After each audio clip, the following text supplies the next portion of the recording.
Okay, I'm really excited about this panel because DTC Live is a community and this panel is about community. So I fought for the chance to host this one.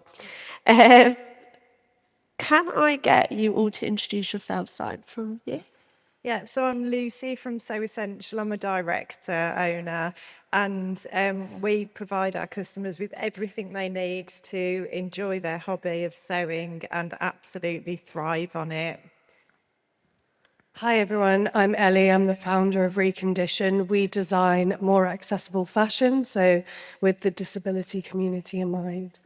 I'm Chloe, and I'm the founder of Actively Conscious, which is a mindful, sustainable, active-wear and lifestyle brand for the yoga and wellness community. Amazing. Chloe, I'm going to start with you. I have an amazing stat in front of me, a 1% return rate, which is incredible.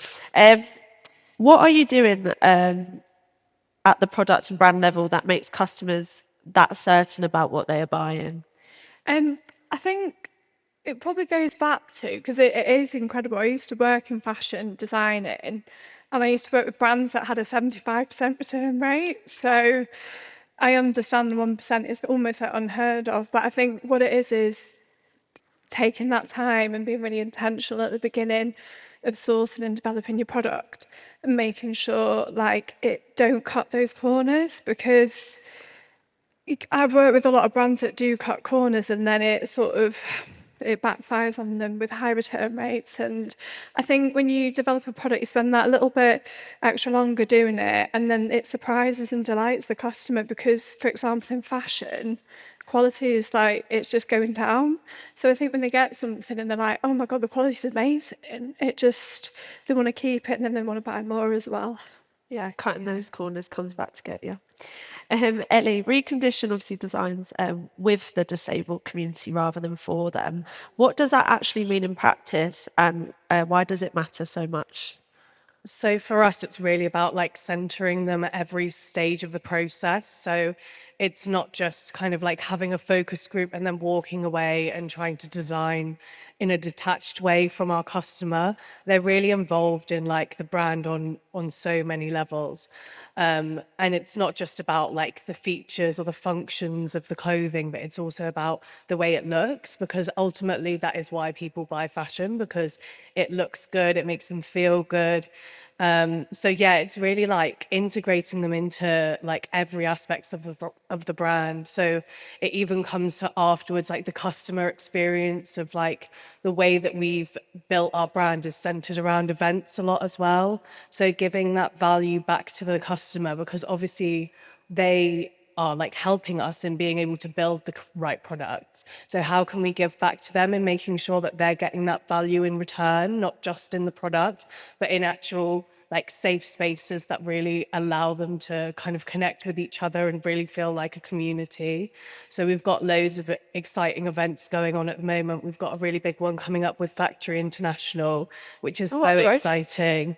And we're actually looking for retail brands at the moment to get involved and support that. So if anyone in the audience is interested in that, come chat with me afterwards. Got lunch break coming up. And Lucy, so I haven't actually heard many people talk about YouTube recently, so we're going to go in. But 100k YouTube subscribers and a silver play button. Congrats. How did a sewing brand build an audience that size, and what kept them coming back? I mean, in the beginning, it was really difficult because I didn't know how to sew. So that was a good starting point for starting a YouTube channel on sewing. But the reason I'm sharing that is to say that you literally can start anywhere. And I think what happened was I sometimes look back at my first video if I want a bit of a laugh because it was so awful. But you, just by having the consistency, just by being determined, by being open and honest, by sharing. I've always been really generous through the channel. I've never done any gatekeeping. If I've learned something, I'll share it with our audience.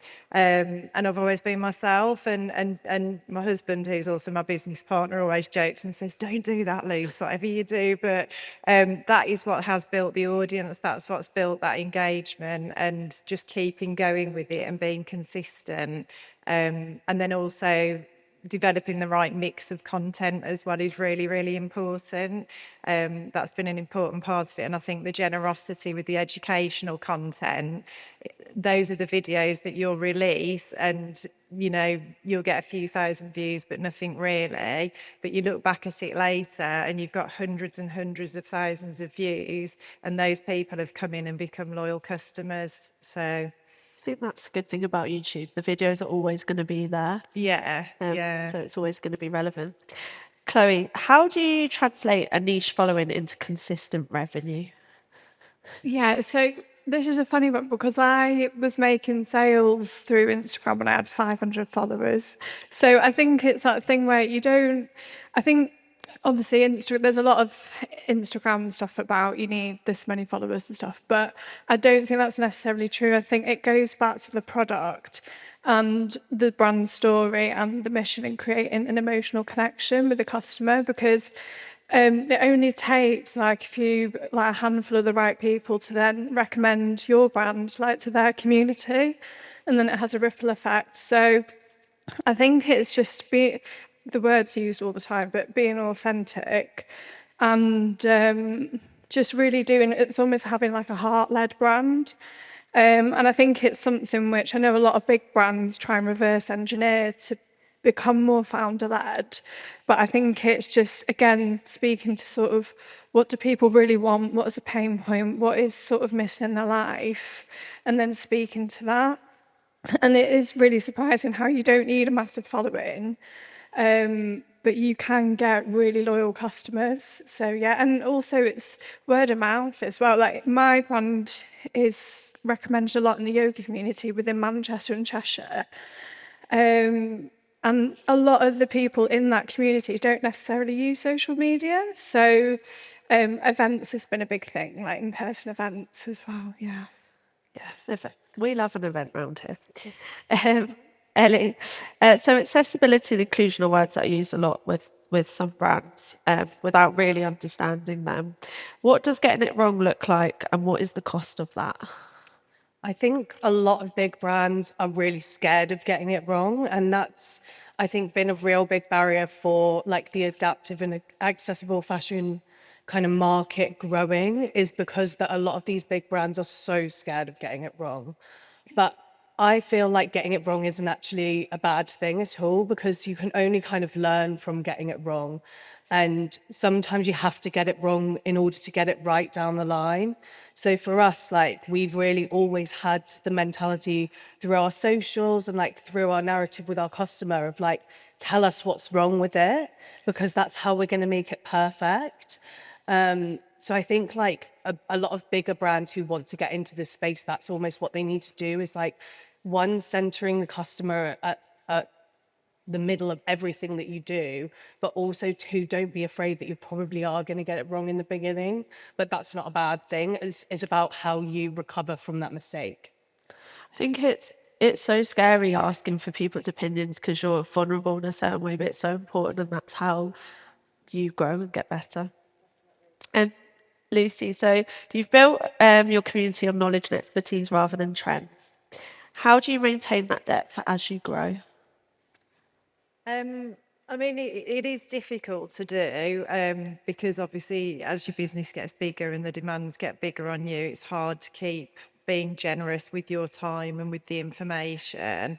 But, I always make the time for it. I do stick with it, and I'm constantly trying to think of ways that I can scale that as well. So through the other channels. So I've started to think sometimes there's just things that are really obvious that you're overlooking, like in our email campaigns, I don't do sort of personal newsletters to people and things like that. So I think it's looking at all the different channels, how you can use them to complement each other. And it was really, really interesting actually hearing what Sarah was just saying. I thought some of her ideas were absolutely brilliant. I was making notes as she was talking. So Music to my ears.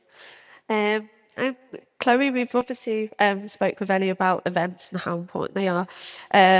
So pop-ups and festivals have been a big part of how you build community. What does in real life connection give you that digital can't? I think it's the human connection, and it's something that AI will never replicate that.